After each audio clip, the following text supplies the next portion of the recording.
Kembali di Kompas Petang, Saudara. Polisi militer Kodam Jaya menyatakan tengah memeriksa oknum TNI yang diduga terlibat dengan pembunuhan Kepala Cabang Bank BUMN yang disertai dengan penculikan. Saat ini Pomdam Jaya tengah mendalami keterlibatan anggota TNI dalam kasus pembunuhan yang menewaskan Ilham Pradipta.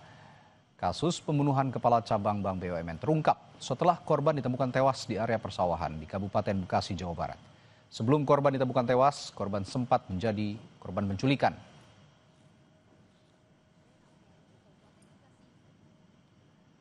Dalam keterangan tertulis kepada Kompas TV, Komandan Polisi Militer Kodam Jaya Kolonel Doni Agus Priyanto menyatakan, masih kami periksa dan dalami itu, katanya.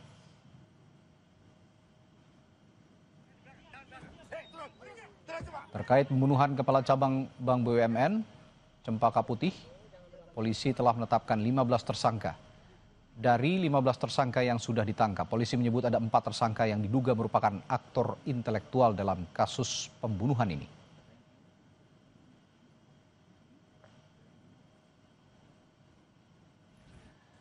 Soal dugaan keterlibatan oknum TNI di kasus pembunuhan Kepala Cabang Bank BUMN, kita akan bahas bersama psikolog forensik Reza Indragiri. Selamat sore, Pak Reza.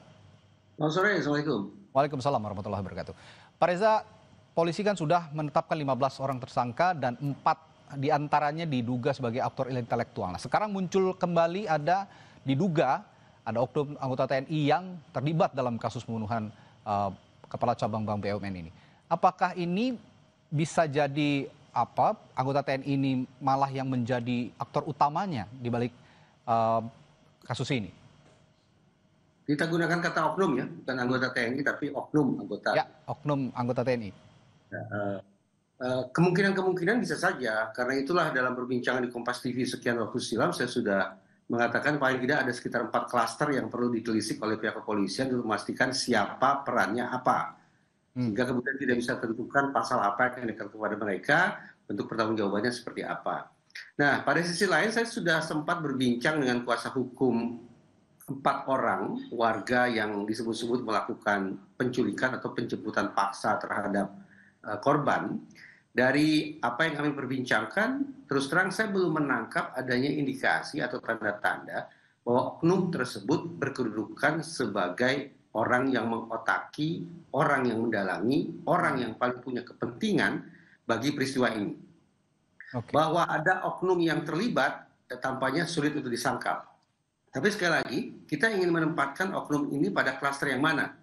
Kalau kita berasumsi atau menduga-duga, berspekulasi, bahwa mereka merupakan aktor, merupakan dalang, merupakan paling berkepentingan, maka semestinya di kepala mereka harus bisa dicek ada tidaknya target, insentif, sumber daya, dan risiko sebagai 4 elemen yang harus mereka kalkulasi sebelum melancarkan peristiwa ini. Kalau 4 unsur itu tidak tersedia di kepala mereka, maka sekali lagi saya terus terang tidak begitu yakin juga bahwa oknum-oknum tersebut bisa ditempatkan pada klaster pertama, yaitu sebagai pihak yang menjadi dalang atau pihak yang mengotaki atau pihak yang paling berkepentingan bagi terjadinya peristiwa ini.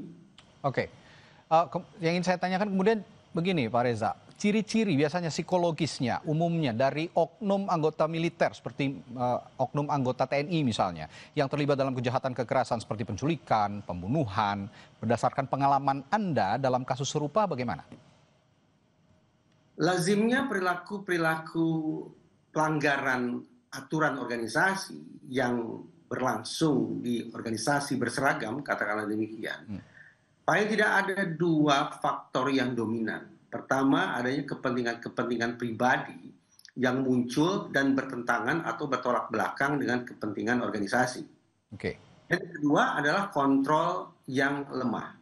Kontrol yang tidak kuat terhadap mereka-mereka yang sudah punya kepentingan pribadi yang bertentangan dengan kepentingan organisasi. Mungkin bisa diperluas juga. Kalau kita bayangkan bahwa peristiwa semacam ini artinya keterlibatan oknum itu berlangsung berulang, dan tidak kunjung kemudian mendapatkan penindakan, baik itu misalnya sanksi etika atau sanksi pidana, maka patut bagi kita untuk menambahkan satu kemungkinan elemen lagi, satu kemungkinan faktor lagi, yaitu yang disediakan sebagai code of silence, kode senyap, bahwa sesama sejawat memang punya kecenderungan untuk menutup-nutupi kesalahan, bahkan kejahatan yang dilakukan oleh kolega mereka. Sekali lagi, ini sifatnya spekulatif, tetapi paling tidak 3 kemungkinan itu yang barangkali juga bisa menjelaskan kenapa lagi-lagi ada keterlibatan oknum dalam peristiwa pidana. Kepentingan pribadi, kontrol yang lemah, dan kecenderungan kolega untuk menutup-nutupi kejahatan atau kesalahan yang dilakukan oleh sesama mereka. Bagaimana dengan faktor psikologis dini seperti stres pasca trauma misalnya atau gangguan kepribadian antisosial? Apakah ini juga ada pengaruhnya terhadap profiling seorang oknum anggota TNI yang terlibat dalam kasus kejahatan? Ada banyak teori atau perspektif yang bisa kita letakkan di atas meja untuk menjelaskan mengapa ada orang yang melakukan perbuatan jahat.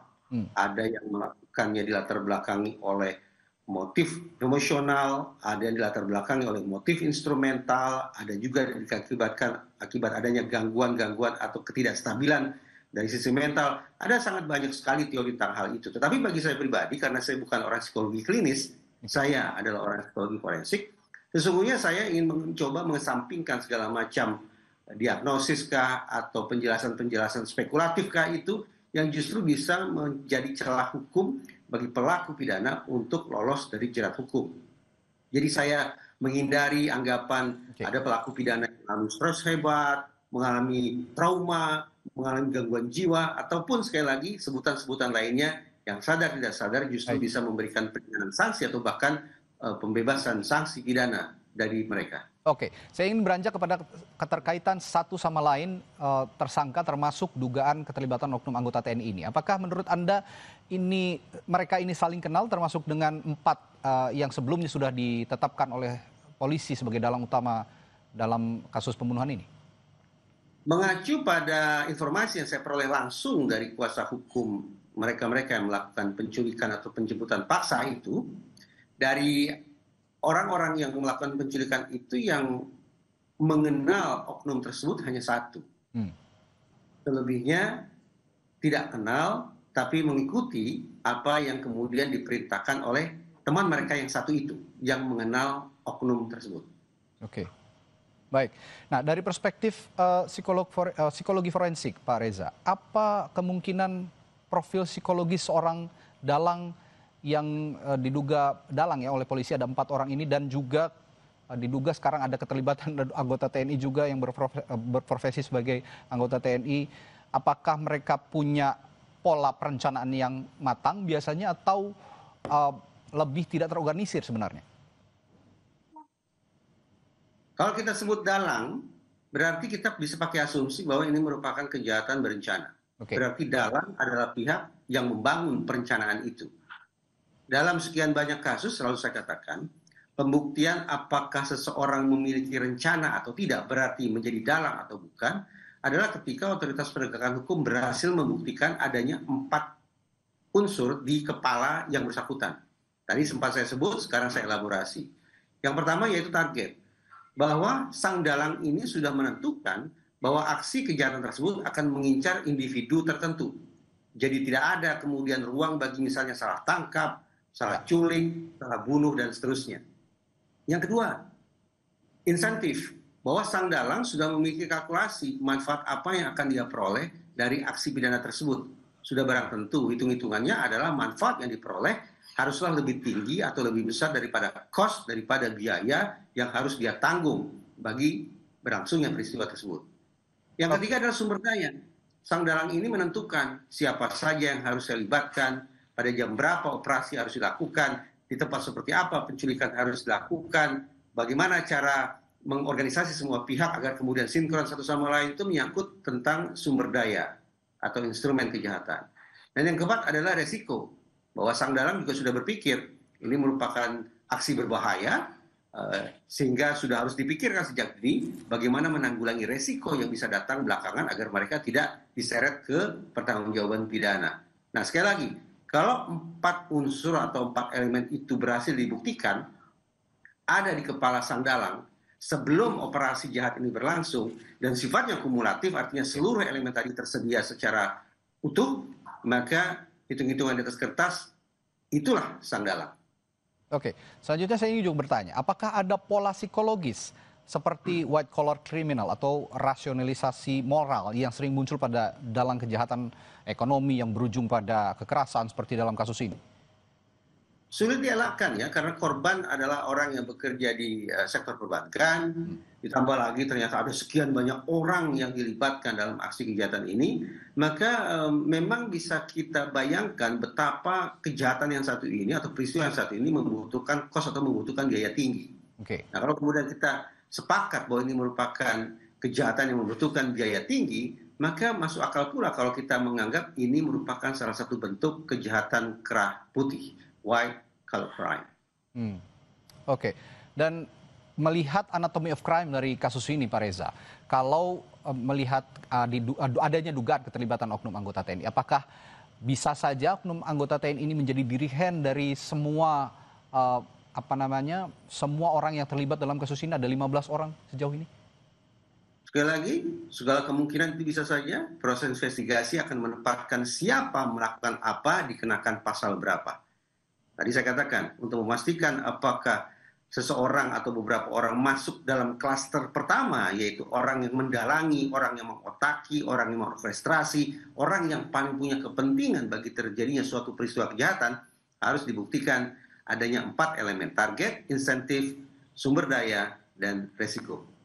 Oke, terakhir singkat saja Pak Reza, kalau melihat profil dari para tersangka dalam kasus ini, kira-kira menurut Anda, seorang anggota TNI melakukan tindakan kejahatan, apakah ini bisa juga berpengaruh dalam perspektif psikolog forensik terhadap institusi yang bersangkutan?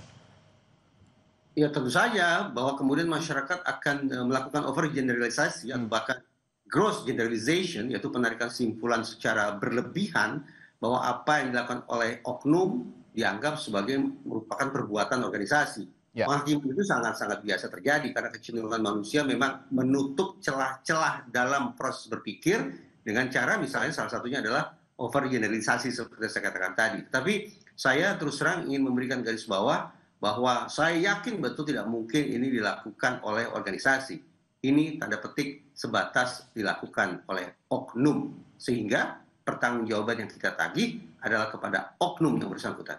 Baik, terima kasih perspektifnya Pak Reza Indragiri, psikolog forensik, telah berbagi perspektif di Kompas Petang. Sampai jumpa lagi, sehat selalu Pak.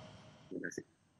Kita ke informasi lainnya, Saudara. Gubernur Jakarta Pramono Anung memastikan pihaknya tidak mengeluarkan izin pembangunan tanggul beton di perairan Cilincing, Jakarta Utara. Izin pembangunan tanggul beton merupakan kewenangan Kementerian Kelautan dan Perikanan yang diberikan kepada PT Karya Cipta Nusantara.